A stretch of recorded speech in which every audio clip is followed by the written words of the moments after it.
말씀 구약성경 출애굽기 5장의 말씀입니다. 구약성경으로 87페이지가 됩니다. 출애굽기 5장 1절부터 9절의 말씀입니다. 그 후에 모세와 아론이 바로에게 가서 이르되 이스라엘의 하나님 여호와께서 이렇게 말씀하시기를 내 백성을 보내라. 그러면 그들이 광야에서 내 앞에 절기를 지킬 것이니라 하셨나이다. 바로가 이르되 여호와가 누구이기에 내가 그의 목소리를 듣고 이스라엘을 보내겠느냐. 나는 여호와를 알지 못하니 이스라엘을 보내지 아니하리라. 그들이 이르되 히브리인의 하나님이 우리에게 나타나셨은즉 우리가 광야로 사흘길쯤 가서 우리 하나님 여호와께 제사를 드리려 하오니 가도록 허락하소서. 여호와께서 전염병이나 칼로 우리를 치실까 두려워하나이다. 애굽 왕이 그들에게 이르되 모세와 아론아 너희가 어찌하여 백성의 노역을 쉬게 하려느냐. 가서 너희의 노역이나 하라. 바로가 또 이르되 이제 이 땅에 백성이 많아졌거늘 너희가 그들로 노역을 쉬게 하는도다 하고 바로가 그날의 백성의 감독들과 기록원들에게 명령하여 이르되 너희는 백성에게 다시는 벽돌에 쓸 짚과 짚을 전과 같이 주지 말고 그들이 가서 스스로 짚을 줍게 하라. 또 그들이 전에 만든 벽돌 수요대로 그들에게 만들게 하고 감하지 말라.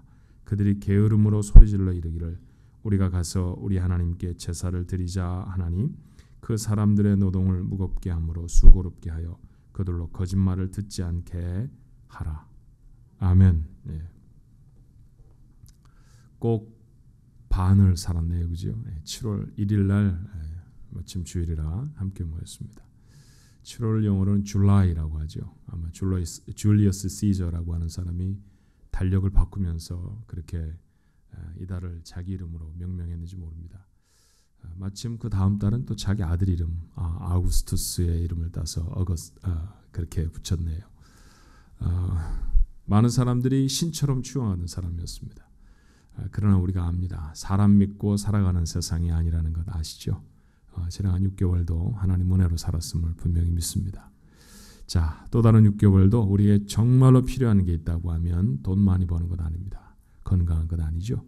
하나님이 도와주시면 필요한 것 체험받을 줄로 믿습니다. 새해가 시작하면서 했던 인사가 새해 복 많이 받으세요. 그런 것이었다고 하면 이제 터닝 포인트에 섰어도 한번 주변 분들하고 축복하면 어떨까요? 남은 6개월도 하나님 은혜 가운데 지나실 수 있기를 바랍니다. 그렇게 한번 정말 마음을 담아서 잘 됐으면 좋겠다 그런 마음으로 우리 같이 한번 축복하십시다. 남은 6개월도 하나님 은혜 가운데 복 받기를 바랍니다.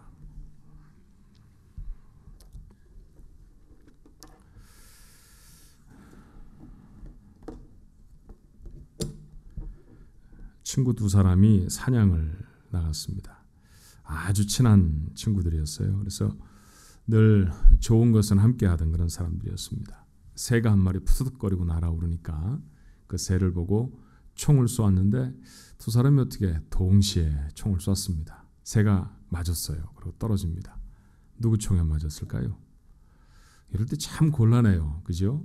서로 모르는 사람이면 어떻게 싸움이라도 하겠는데 절친한 친구들끼리 똑같이 총을 맞췄으니 누구 총에 맞았는지 가늠하기가 참 어려웠습니다. 처음에는 우리가 늘 하는 방식대로 했죠. 야, 가위바위보해서 이긴 사람이 갖자. 근데 사이가 너무 좋았는가 봐요. 한 친구가 보 내면 다른 친구도 보. 다른 친구가 주먹을 내면 또 다른 친구도 주먹. 몇 번을 했는데 결론이 나지 않자 한 친구가 제안을 합니다. 야, 용감한 사람이 여자를 넣는다 그런 말도 있는데 용감한 사람이 새도 얻었으면 좋겠다. 그거 좋은 얘기다. 어떻게 용감한 거를 우리가 그러면 구분을 해볼까? 한 사람이 다른 사람을 10대만 때리기로 하자. 10대를 때릴 때 눈물도 흘리지 않고 신음소리도 내지 않고 꼭 참아내면 한마디도 신음소리를 하지 않은 그 용감한 사람이 그 힘 있는 사람이 이 새를 갖기로 하자. 조금 이상한데 다른 쪽의 친구가 뭐 그럼 그렇게 하지 뭐 그랬습니다. 그럼 내가 먼저 할게. 의견을 꺼낸 친구가 때리는데요. 전에 친구였다 싶지 않을 정도로 이렇게 세게 때리는 거예요. 한 대 맞고 눈물이 핑 돌 뻔했습니다. 눈물 나면 새 잃어버리잖아요. 그러니까 아주 이를 꼭 깨물고 눈물을 참았습니다. 비명소리가 날 뻔했는데 두 번째 주먹도 참고요. 그렇게 10대를 맞는데 새는 마음속에 간대온데 없습니다. 마음속에 막 분노가 있는 거예요. 이놈 네 순서 다 끝나면 너 나한테 죽었다. 이제 10대만 내가 맞고서는 네가 때린 게 꼭 10배만큼 내가 때려주리라. 이를 뽀드득 갈았습니다. 10대를 다 맞았네요. 눈물 돌리지 않았습니다. 신음소리를 내지 않았습니다. 얼굴이 너무 맞아서 2배로 부풀어 올랐어요. 너무너무 속이 상하는 거죠. 이제 봐라, 내가 가만히 두지 않을 거다. 내 차례지. 얼굴 갖다 대. 친구가 말합니다. 그때 이제까지 10대를 신나게 때리던 친구가 빙긋이 웃으면서 새를 들어서 너 가져. 그때서야 자기가 뭘 잃어버렸는지 알았어요. 종종 그렇죠. 우리가 사탄과 싸움을 할 때 종종 이와 같이 싸운다는 사실을 아는 사람은 많지 않습니다. 정말 잃어버리지 않으려고 붙들고 열심히 싸웠는데 사실은 중요한 것 다 잃어버린 경우가 우리의 싸움은 아닌가 생각해 보게 됩니다. 오늘 본문은 이것을 배우기에 참 좋은 본보기가 되는 말씀이죠. 지난 며칠 동안 모세는 새로운 희망에 가슴이 부풀었습니다. 어렵게 사명을 받아들였죠. 사명을 받아들이고 났더니 일이 막히는 게 없어요. 술술술술 풀려집니다. 아마 모세가 그렇게 생각했는지 몰라요. 진작에 내가 사명 받을 걸. 하나님이 가라고 하실 때 예 그랬으면 뭐든지 다 풀려졌을 걸. 그렇게 생각했는지 모릅니다. 사명을 받자마자 형 아론을 만납니다. 아론을 내게 대언자로 주리라 하나님 약속하셨잖아요. 예, 그렇게 만났습니다. 아론만 만났을까요? 예, 헤어졌던 가족들도 함께 만났죠. 이스라엘의 장로들을 다 모아놓았습니다. 이스라엘 사람들 굉장히 완고한 사람들이죠. 말하기 좋아하고 또 말 잘하는 사람들입니다. 세상에 어떤 민족도 말로 유태인을 설득시킬 수 있는 사람은 없다. 이런 고전이 있을 정도입니다. 그런데 그 장로들을 모아놓고 이제 당신들이 출애굽해야 합니다. 이곳에서 떠나야 합니다. 430년을 살던 땅에서 떠나라고 한마디 얘기하면 보따리를 싸는 그런 사람들 아니지요. 그런데 그들이 그렇게 말을 해야 합니다. 그게 굉장히 부담이었는데 이 사명을 예하고 나서 장로들을 모아놓고 그렇게 얘기하니까 너무 잘 들어주는 거예요. 혹시나 해서 하나님이 그에게 주신 능력대로 그들 앞에 이적도 행했습니다. 전에 하나님 앞에서는 됐는데 이 사람들 앞에서 안 되면 어떻게 하지? 그렇게 생각을 했을지도 몰라요. 그런데 약속하신 대로 모든 이적이 다 행해졌습니다. 사람들이 정말 하나님이 하시는 일이다라는 사실을 깨달았죠. 머리 숙여 경배합니다. 예, 하나님의 말씀대로 하지요. 그렇게 했습니다. 이스라엘 백성들이 애굽을 떠나도록 하는 일은 너무도 쉽게 마음이 모여졌어요. 이제는 바로에게 이스라엘 백성을 내달라고 요청할 차례입니다. 이것도 이제까지 되어진 일들을 보면 순적히 잘 이루어질 것 같습니다. 그런데 여러분 본문을 읽어보시니까 어때요? 바로의 반응은 달랐습니다. 오늘 본문 2절의 말씀이죠. 바로가 이르되 여호와가 누구이기에 내가 그의 목소리를 듣고 이스라엘을 보내겠느냐? 나는 여호와를 알지 못하니 이스라엘을 보내지 아니하리라. 단박에 거절합니다. 생각할 여지도 없다는 것이죠. 누가 말씀하셨는데 정말이야? 뭐 이런 얘기도 물어볼 필요가 없었어요. 나는 이스라엘 안 보낸다. 거기서 끝이었나요? 바로는 한 걸음 더 나갑니다. 7절로 8절의 말씀이에요. 너는 백성에게 다시는 벽돌에 쓸 짚을 전과 같이 주지 말고 그들이 가서 스스로 짚을 줍게 하라. 또 그들이 전에 만든 벽돌 수요대로 그들에게 만들게 하고 감하지 말라. 큰일입니다. 전에는 벽돌을 구우면서 정부의 도움을 조금 받을 수 있었는데 이제는 그 도움도 주지 않겠다는 거예요.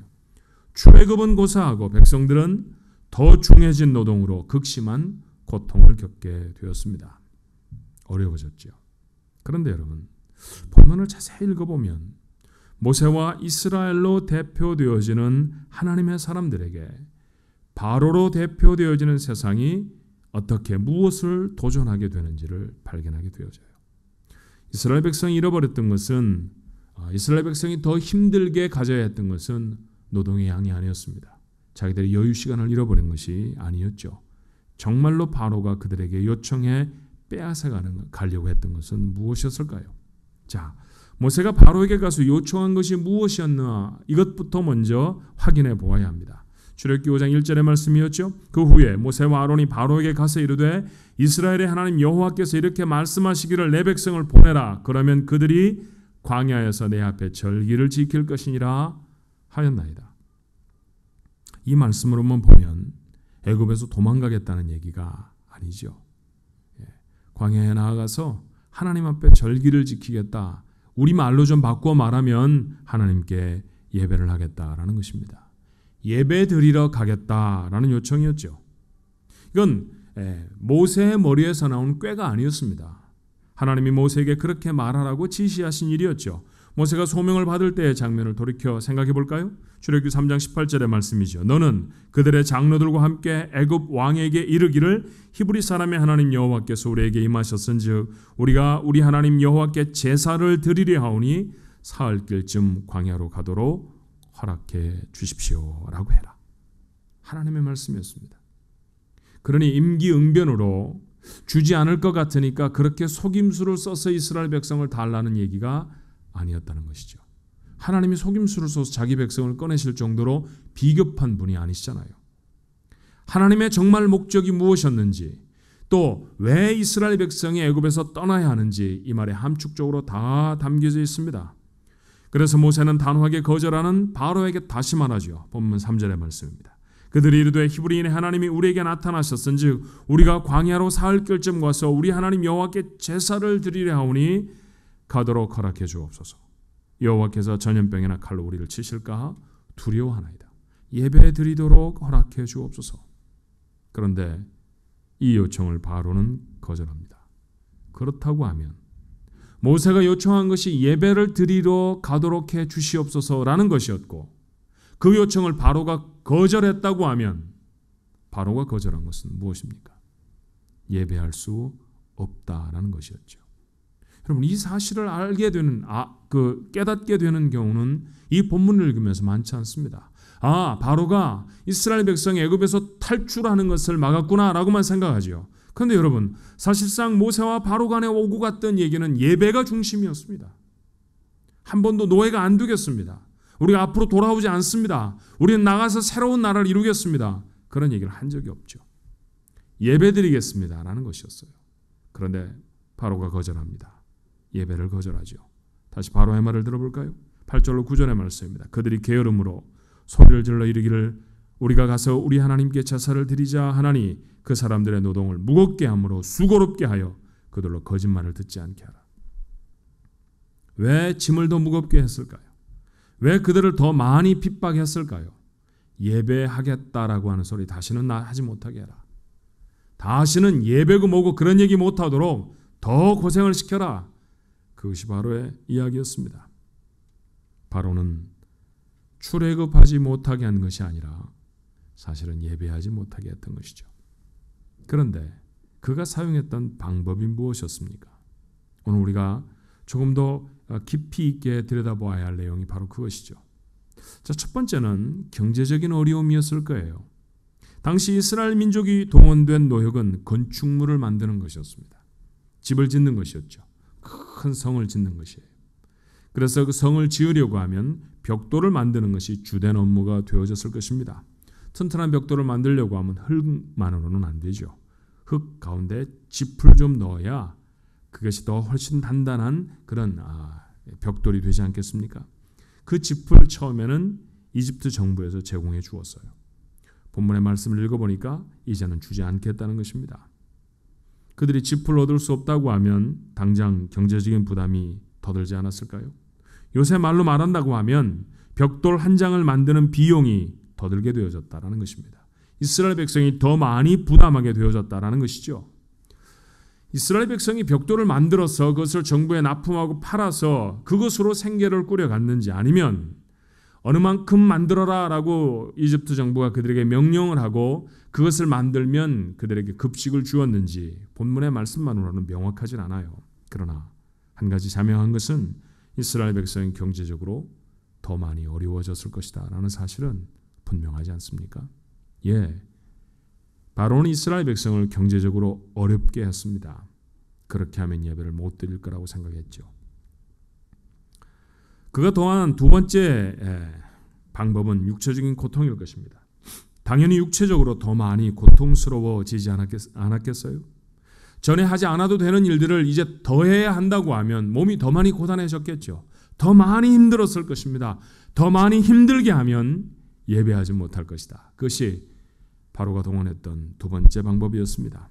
이게 얼마나 힘든 일이었으면 이스라엘 사람들은 대표를 보내서 바로에게 당장 사정을 하지요. 오늘 본문의 말씀 조금 뒤에 이어서 나오는 말씀인데 15절로 16절의 말씀입니다. 이스라엘 자손의 기록원들이 가서 바로에게 호소를 합니다. 이르되 왕은 어찌하여 당신의 종들에게 이같이 하시나이까? 당신의 종들에게 짚을 주지 아니하고 그들이 우리에게 벽돌을 만들라 하나이다. 당신의 종들이 매를 맞사오니 이는 당신 백성의 죄입니다. 누가 잘못하고 있다는 것입니까?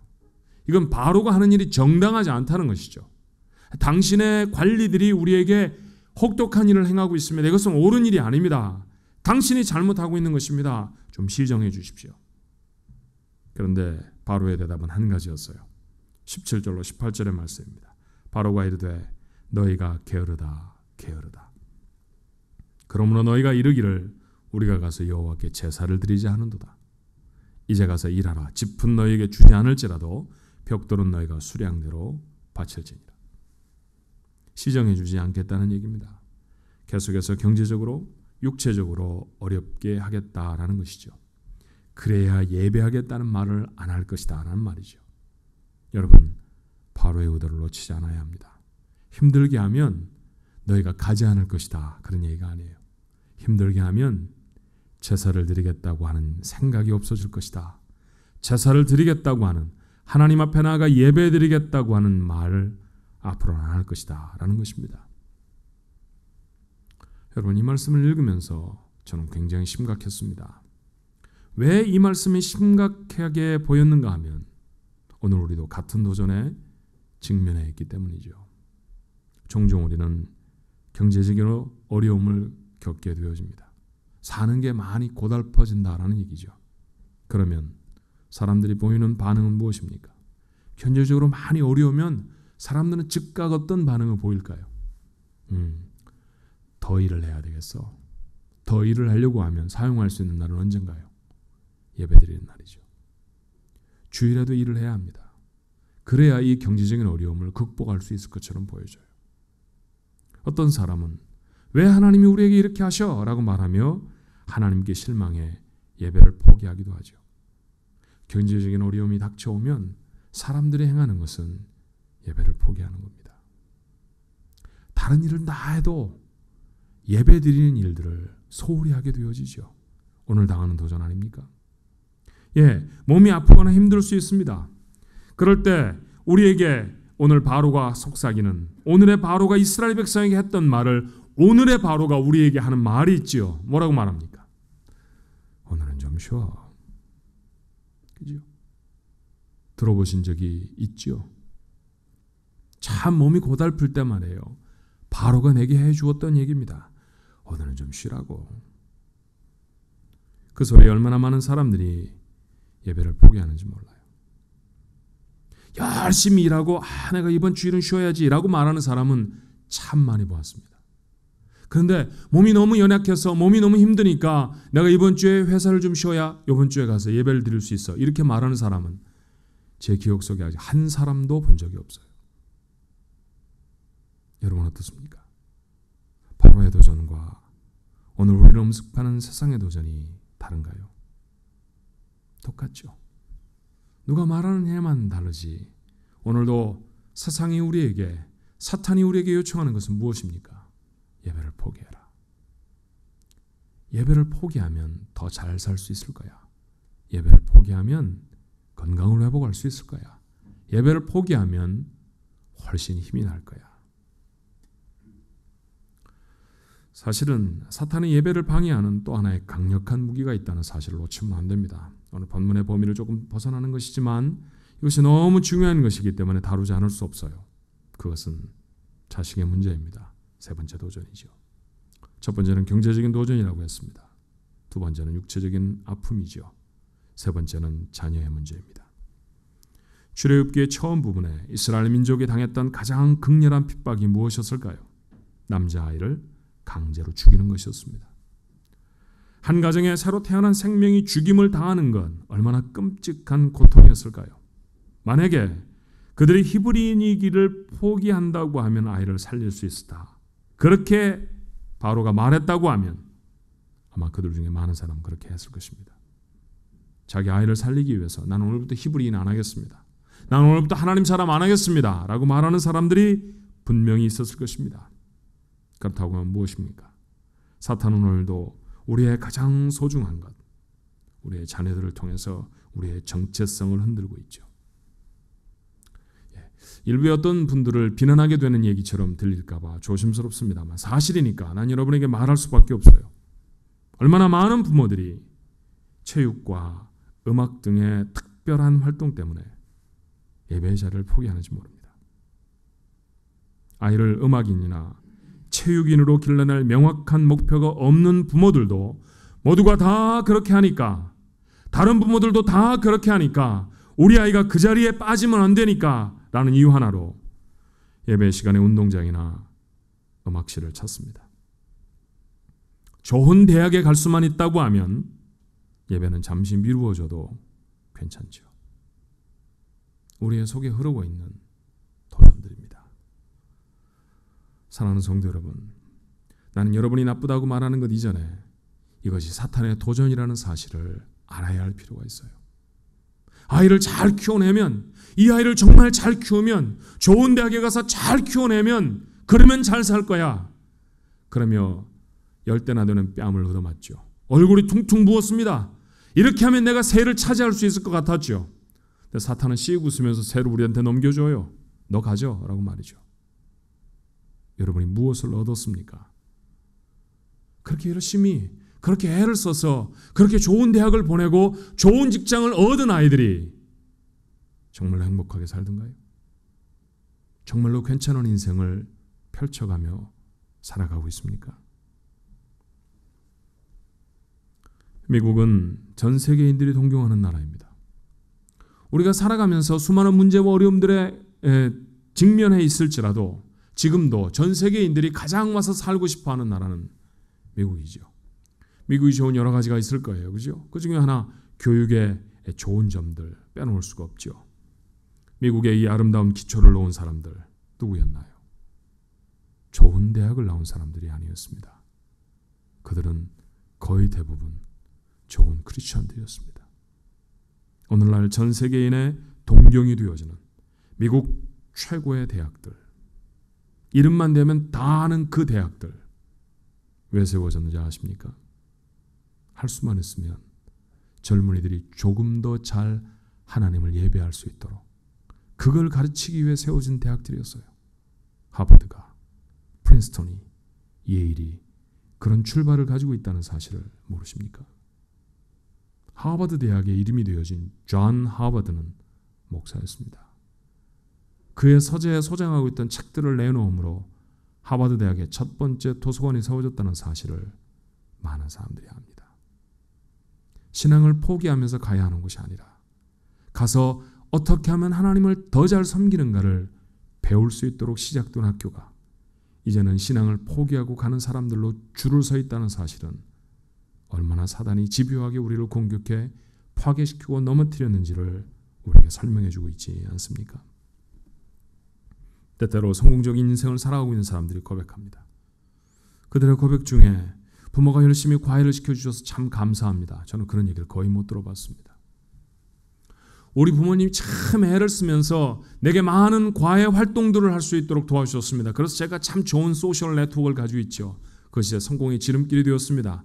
그런 얘기 저 거의 못 들어봤어요. 그런데 우리는 종종 그런 얘기를 듣습니다. 우리 부모님이 제 가슴에 하나님을 알도록 믿음을 심어주셨습니다. 그것이 저를 지켜주는 힘이었습니다. 그런 간증은 참 많이 듣습니다. 여러분, 우리의 자녀들이 건강할 수 있죠. 우리의 자녀들이 실력을 가질 수도 있습니다. 명문대학의 졸업장을 가질 수도 있고 학위를 거머쥘 수도 있죠. 그것을 바탕으로 해서 좋은 직장에 가서 돈을 많이 벌 수도 있습니다. 그런데 여러분, 그곳에 신앙이 없다고 하면 그게 아무것도 아니라는 사실을 여러분 모르지 않잖아요. 우리가 가지고 있는 모든 것들을 저울의 한쪽에 올려놓고 그리고 다른 한쪽에 믿음을 올려놓는다고 하면 어떤 것이 더 무거울지 여러분이 아시잖아요. 하나님을 내려놓고서는 돈도 건강도 우리가 차지하고 있는 지위도 그것이 아무런 가치가 없다는 것을, 도리어 우리의 삶 속에 유익이 아니라 불행을 가져올 수 있다는 사실을 더 많이 경험해 보셔야 알겠다라는 것입니까? 그것이 어떻게 우리에게만 해당되는 이야기일까요? 우리의 자녀들에게도 동일하잖아요. 그렇죠? 우리의 자녀들이 하나님을 만나야 저들에게 심어져 있는 학문이 빛을 발할 줄로 믿습니다.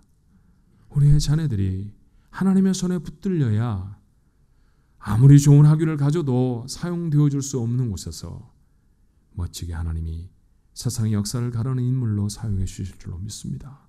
하나님을 만나는 것보다 더 중요한 게 없죠. 예배의 자리를 피하고 예배의 자리를 포기하면서 그들이 어떻게 하나님을 만날 수 있을까요?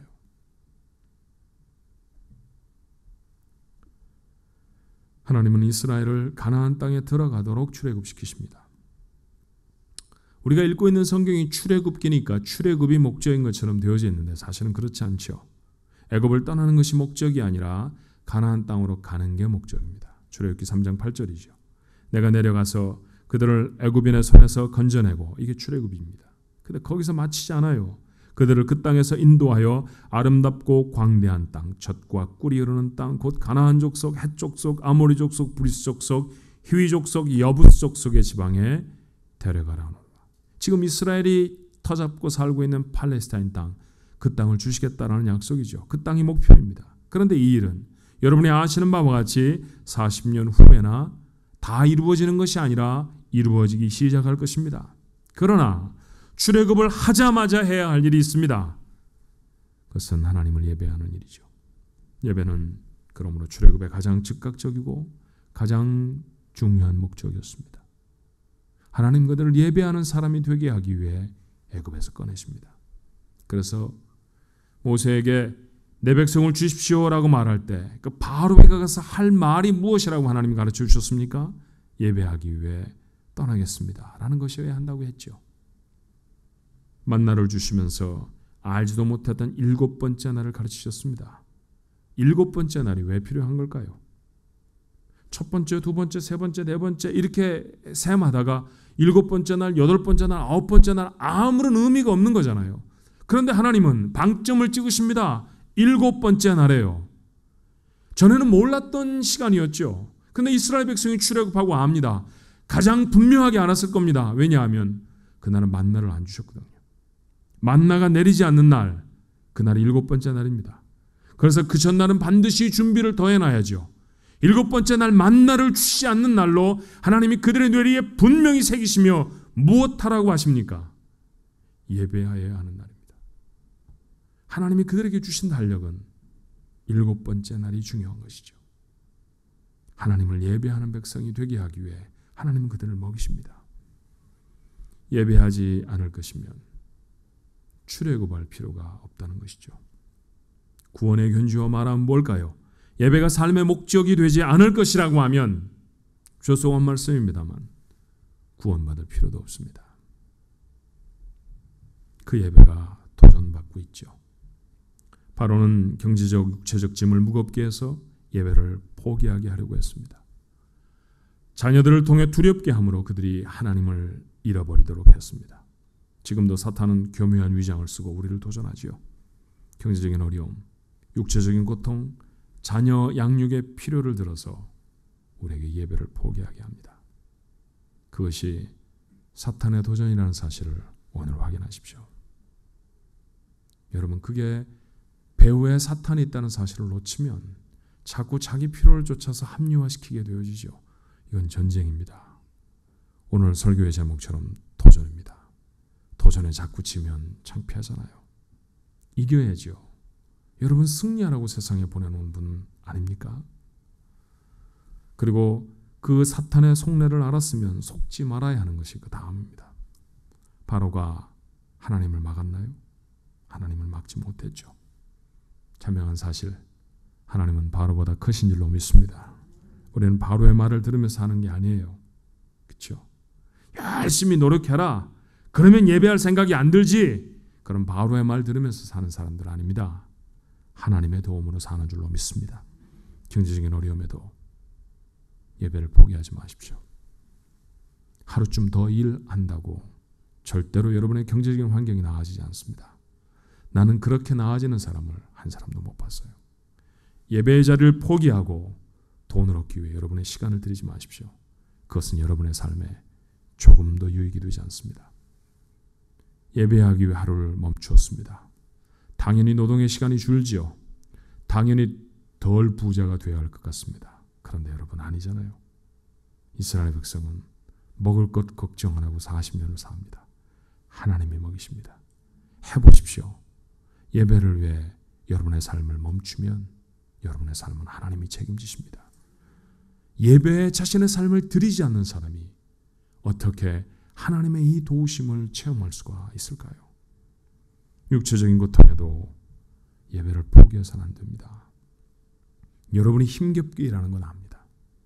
내가 목사가 아니면 주일은 좀 쉬시죠. 그렇게 말하고 싶을 때도 솔직히 있어요.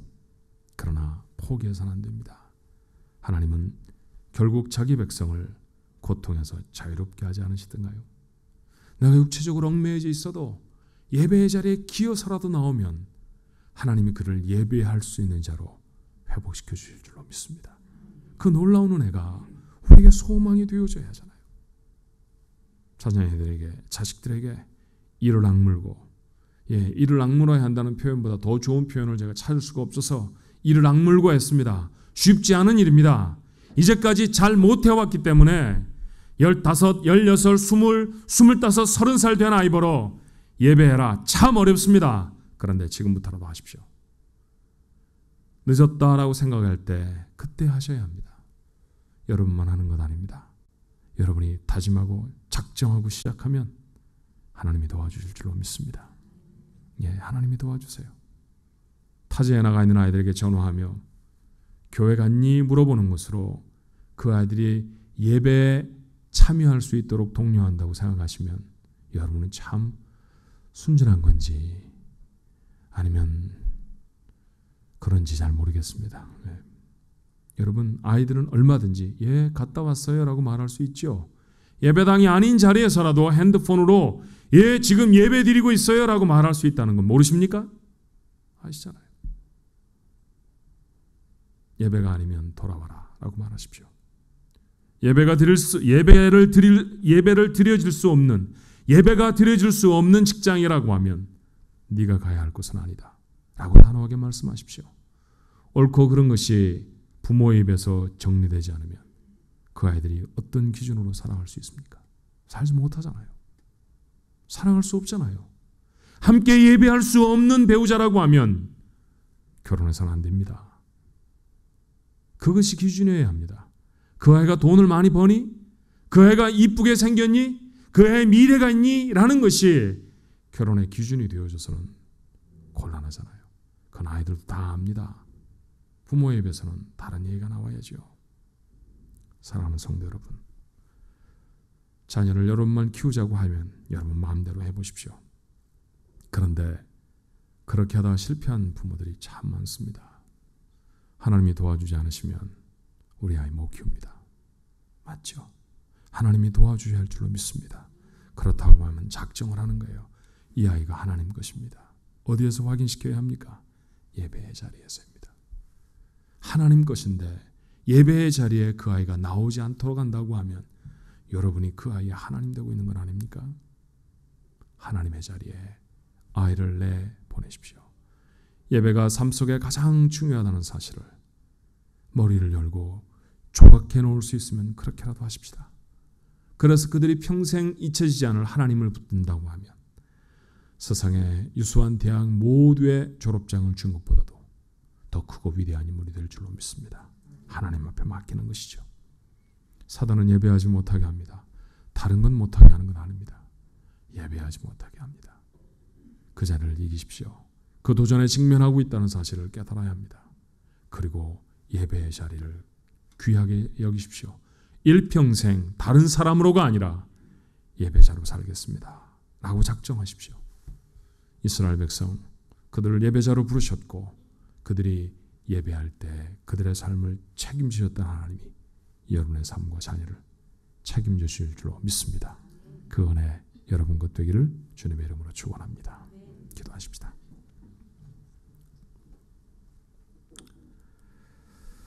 잘못 살았습니다. 예배가 그렇게 중요한지 몰랐습니다. 예배에 나와서 은혜 받고 예배가 우리의 마음을 다스려주고 그래서 저의 필요 때문에 좋은 줄 알았는데 하나님은 우리의 정체성과 관련된 것이었습니다.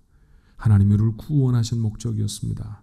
그래서 사탄은 그것을 끌어내리려고 그것을 못하게 하려고 경제적인 어려움을 주기도 하고 육체가 괴롭게 하기도 하고 자녀들을 세상 속에 두었는데 세상이 돌아가는 방식으로 그 아이를 키우지 않으면 안 될 것 같은 불안함으로 우리를 유혹하기도 했습니다.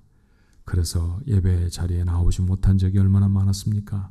그래서 우리 아이들에게 예배하라라고 말하지 못했던 적이 얼마나 많았습니까? 주님 용서해 주옵시고 오늘 이 사탄의 도전을 알았으면 하나님 이것에서 승리할 수 있도록 저희와 함께해 주시옵소서. 지금도 사탄은 우는 사자와 같이 우리를 예배하지 못하도록 할 것입니다. 하나님 그 자리에서 승리하여서 하나님 앞에 영광을 돌리고 주님이 예비하신 축복을 삶 속에 담는 거룩한 예배자들 되게 해 주옵소서.